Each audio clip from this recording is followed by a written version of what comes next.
When you hear the name Drew Barrymore, you think of a goofy yet put-together successful actress. Thoughts of substance abuse and rehabilitation don't come to mind, but there is a dark truth behind this Academy Award-winning actress's life. At the innocent age of 7, little Drew was already pouring Irish whiskey over her ice cream treats. You smoked a joint when you were 9? Yeah. Who gave you grass? Marijuana? My friend's mother, actually. And do you remember getting stoned at 9? Oh, sure. And was it fun? Uh-huh. And just a few years later, while her peers' biggest struggles were math sums, she was already battling with an addiction. It was so bad that she spent months locked down in a facility to protect her from herself. Trying to escape her childhood traumas, young Drew ended up alone, neglected, and searching for love in all the wrong places. No one could have ever guessed the cause of the pain hiding behind her angelic smile. What skeletons were secretly stored away in her past? Stick around as we uncover this complicated life story. Born into the Barrymore family of actors, Drew's life was doomed from the beginning. The Barrymore name did not only carry the legacy of great actors, but it also had a lineage of alcoholics. Hey, come on, can I get you a glass of milk, honey? Milk? I'm a Barrymore. Get me a drink and make it a double. This was a curse that haunted the young star just as she was getting the hang of her ABCs. Both her father and grandfather died from health complications related to alcohol abuse. But before his death, the young star's dad, John Barrymore, almost took his daughter's life. Growing up, Drew's father did not cultivate a safe environment for their family. But the girl's life was in danger before she was born. When her mother, Jade Barrymore, was pregnant with Drew, she decided to leave John because he had a problem with substance abuse and had been dangerously violent towards her. When I told him I was leaving, he started hitting me. I curled up in a ball, praying I wouldn't lose the baby. Thank God someone heard me screaming and called the police. After this ongoing tension that his addiction brought into the home, his wife decided she had had enough and finally left him. Drew's thoughts on the matter would soon become traumatic for her. She could not understand why her dad would rather choose substance abuse than to be with her. The idea of it may have caused the actress to feel as though she was never good enough from birth. Young and troubled, Drew took her anger out on her mother, blaming her for removing her dad from their lives. Little did she know that the decision would harm her mother too. After their separation, Jade turned to self-destructive behavior to numb the pain she was feeling at the time. Instead of finding a healthy outlet, she searched for healing and distractions at nightclubs and parties. While trying to balance being a mom and being single, she would take her 9-year-old along for a night out.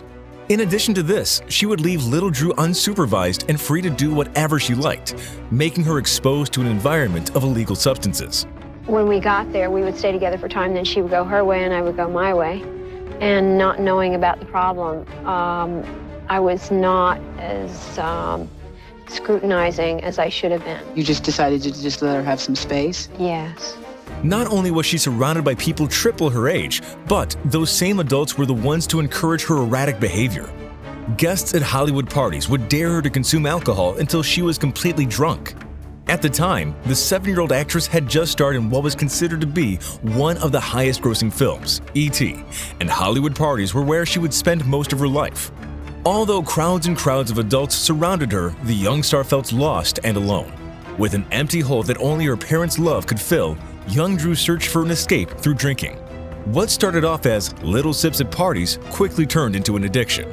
I got really drunk, and it was such a scary, frightening feeling, yet it was such an escape from everything else in the world that I had a very liking to it. But after her parents' divorce, alcohol wasn't enough for her to wipe away all the pain. And at the age of 10, Drew was already experimenting with illegal substances. Thinking it was just a normal way of life because that was what she grew up around, the dangerous cycle soon turned into drug addiction. When you do drugs, your problems in normal life just seem so much bigger that you kind of do more to kind of get away from them, a teenage Drew shared. It's a complete downward cycle that you get caught up in. Either you make it out or you don't. And the star almost didn't make it out because nothing she tried could numb the pain. Little Drew saw death as her last option. She attempted to take her life multiple times, but her cries for help were only seen as teenage angst. When Drew just entered her teen years, her mother became tired of her daughter's bad habits that she had nurtured. Instead of trying to find the root cause behind her daughter's unruly behavior, Jade opted to send the child actress to a rehabilitation center. When that didn't work, she sent her to a lockdown mental institution at just 13 years old. You know, I think she created a monster, and she didn't know what to do with the monster. And this was her last gasp, and I really was out of control, and I forgive her for making this choice. She probably felt like she had nowhere to turn. Barrymore was already battling feelings of neglect and abandonment, but they had now been confirmed, spending a year and a half alone with only occasional visits from her mother. Angry and hurt by the woman who raised her, Drew was released from the mental institution with little to no love left in her heart for the mother who abandoned her when she needed her the most. However, as traumatic as her time in the mental institution was, it helped the young actress win her abuse battle and finally become clean. And it was so upsetting at first, but over the course of that year and a half, I left there like the most humble person you could ever imagine. Right, they saved your life, didn't they? They saved my life. Determined to escape from the person who had guided her down the wrong path, 14-year-old Drew was legally emancipated from her mom. "I got my shit over with at like 14," the star now shares. Like midlife crisis, institutionalized, blacklisted, no family, like got it done, and then got into the cycle of being my own parent, figuring it out. After legally becoming her own guardian, Drew seemed to have changed her life for the better. She got her first working job as a waitress at a little cafe. But after a while, the young actress at heart felt lost. She wasn't fulfilling her dream as a performer, and now, more than ever, she was clearly alone with no one to turn to. Tired of pretending she was happy with the way her life was, Barrymore needed to get back into acting again. After releasing her first memoir, Little Girl Lost, at just 16, a few years passed, and her career began picking up again. But it was not a smooth drive. Her mother claims that nobody wanted to cast Drew because of her drug scandals, and that she was behind her daughter's reboot to fame. "I worked obsessively trying to find projects that would put her back on the map." However, the actress hadn't really achieved mainstream success until she opened her own film production company, Flower Films. And when we first started the company, which actually started in my living room, so this totally goes to show you if you keep working, your dreams can come true. The first movie produced was the 90s iconic rom-com Never Been Kissed, which follows a reporter who returns to her high school undercover as a student to change her traumatic school experience. This was something that deeply resonated with the actress. During her troubled years of alcohol and drug abuse, she admitted to not feeling connected with her peers because kids are mean. Barrymore believes that she and the main character from the film had that in common, that they weren't popular amongst other kids. This played an important role in Barrymore choosing to live rebelliously with her mother's adult friends, rather than people of her age.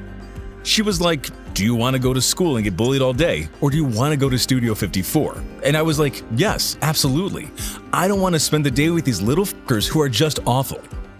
She was finally able to let go of the years of anger she was holding on to for all this time, and could have the opportunity to forgive not only her parents, but herself too. If I hadn't had such an odd childhood, I'm not sure I would be this voracious, to be traditional and... She found the inner strength to forgive her mother for not knowing better when she was younger, but her dad's affection was what she was always longing for. Although he never took care of her, the actress was more than happy to take care of him when he needed her most. Drew did not hesitate to buy her estranged father a home and pay for his cancer treatment right up until he passed away. She overlooked the years lost and relationship they barely had when it came time for her to give him the same love and care she had yearned for all these years. It is not who I am to harbor any anger for the fact that our life together was so incredibly unorthodox. Despite all the hardships the actress endured, she let go of her past, put a stop to her family's curse, and built a more positive legacy.